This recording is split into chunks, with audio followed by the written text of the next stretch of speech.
ಅಕ್ರಮ ಗೋ ಸಾಗಾಟಕ್ಕೆ ಬಜರಂಗ ದಳದ ಕಾರ್ಯಕರ್ತರು ಮತ್ತೆ ತಡೆಯೊಡ್ಡಿರುವಂತಹ ಘಟನೆ ಮಂಗಳೂರಿನ ಹೊರವಲಯದ ಬೊಜ್ಜಪ್ಪಯ್ಯ ಸುರಲ್ಪಾಡಿಯಲ್ಲಿ ನಡೆದಿದೆ. ಅಕ್ರಮವಾಗಿ ಗೋವುಗಳನ್ನು ಸಾಗಿಸಲಾಗ್ತಾ ಇದೆ ಎಂಬ ಖಚಿತ ಮಾಹಿತಿಯ ಮೇರೆಗೆ ವಾಹನವನ್ನು ತಡೆದು ಪರಿಶೀಲನೆಯನ್ನು ನಡೆಸಿದ ವೇಳೆ ಗೂಡ್ಸ್ ವಾಹನದಲ್ಲಿ ಕಾಲುಗಳನ್ನು ಕಟ್ಟಿ ಅಮಾನುಷವಾಗಿ 25 ಗೋವುಗಳನ್ನು ಸಾಗಿಸ್ತಾ ಇರುವಂಥದ್ದು ಬೆಳಕಿಗೆ ಬಂದಿದೆ. ಇನ್ನು ಘಟನೆಯ ವೇಳೆ ಚಾಲಕ ಸ್ಥಳದಿಂದ ಪರಾರಿಯಾಗಿದ್ದು ಕೂಡಲೇ ವಾಹನದಲ್ಲಿದ್ದ ಗೋವುಗಳನ್ನು ರಕ್ಷಣೆ ಮಾಡಿದ ಕಾರ್ಯಕರ್ತರು ವಾಹನವನ್ನು ಪೊಲೀಸರಿಗೆ ಒಪ್ಪಿಸಿದ್ದಾರೆ. ಘಟನೆ ಸಂಬಂಧ ಬಜ್ಪೆ ಠಾಣೆಯಲ್ಲಿ ಪ್ರಕರಣ ದಾಖಲಾಗಿದೆ.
ಮೂಡಬಿದ್ರೆಯಿಂದ ಅಂಡೇಲಿನಿಂದ ಸೂರಲ್ಪಾಡಿಗೆ ಏನು ಅಮಾನುಷವಾಗಿ ಗೋವುಗಳನ್ನು ವಾಹನದಲ್ಲಿ ತುಂಬಿಕೊಂಡು ಬರ್ತಕ್ಕಂಥ ಸಂದರ್ಭದಲ್ಲಿ ಬಜರಂಗ ದಳದ ಕಾರ್ಯಕರ್ತರು ತಡೆದು ಅದನ್ನು ಪೊಲೀಸಿಗೆ ಒಪ್ಪಿಸುವಂಥ ಕಾರ್ಯವನ್ನು ಮಾಡ್ತಾರೆ.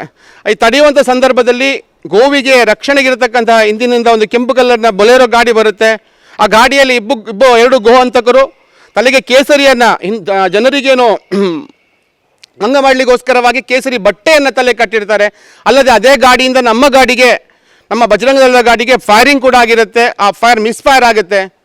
ಅಷ್ಟೇ ಅಲ್ಲ, ಈ ಚಿಕ್ಕ ಗಾಡಿಯಲ್ಲಿ 19 ಗೋವುಗಳನ್ನು ಅಮಾನುಷವಾಗಿ ಅದರ ತಲೆಯನ್ನು ಕೊಂಬುಗಳನ್ನು ಕಟ್ಟಿ ಕಾಲನ್ನು ಕಟ್ಟಿ ಮೇಲೆ ಅದೊಂದು ರೀತಿಯಲ್ಲಿ ಭಯದ ರೀತಿಯಲ್ಲಿ ಆ ಗೋವುಗಳನ್ನು ಒಂದು ಅಕ್ರಮವಾಗಿ ಸಾಗಾಟ ಮಾಡುವಂಥ ಕೃತ್ಯ ನಡೆಯುತ್ತೆ.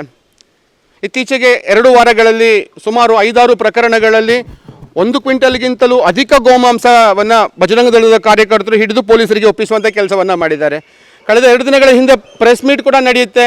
ಪ್ರೆಸ್ ಮೀಟ್ನಲ್ಲಿ ಪೊಲೀಸ್ ಇಲಾಖೆಗೆ ಆಗ್ರಹವನ್ನು ಮಾಡಿದರು. ನಾಕಾಬಂದಿಗಳನ್ನು ಹಾಕಬೇಕು ಮತ್ತು ಎಲ್ಲೆಲ್ಲಿ ಗೋವಿನ ಅಕ್ರಮ ಗೋವನ್ನು ಕಡಿಯುವಂತಹ ಕಸಾಯಿಖಾನೆಗಳಿದೆ, ಅಂಡೇಲಿರ್ಬೋದು, ಸೂರಲ್ಪಾಡಿ ಇರ್ಬೋದು, ಕುದ್ರೋಳಿ ಇರ್ಬೋದು, ತಣ್ಣೀರ್ಬಾವಿ, ಜೋಕಟ್ಟೆ ಅಥವಾ ಕಾರ್ನಾಡ್ನಂತಹ ಕೆಲವು ಭಾಗಗಳನ್ನು ಗುರುತಿಸಿ ಪೊಲೀಸರಿಗೆ ಹೇಳುವಂಥ ಕೆಲಸಗಳು ಕೂಡ ನಡೆಯುತ್ತಿದೆ.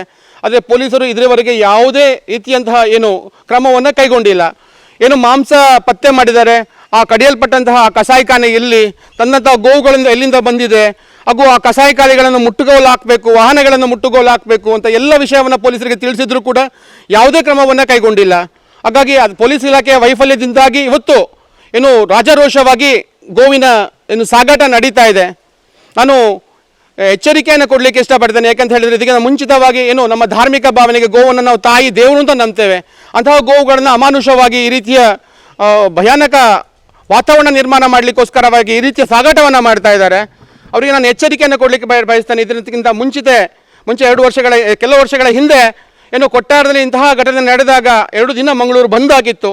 ಅದಕ್ಕೆ ಆಸ್ಪದವನ್ನು ಕೊಡಬೇಡಿ.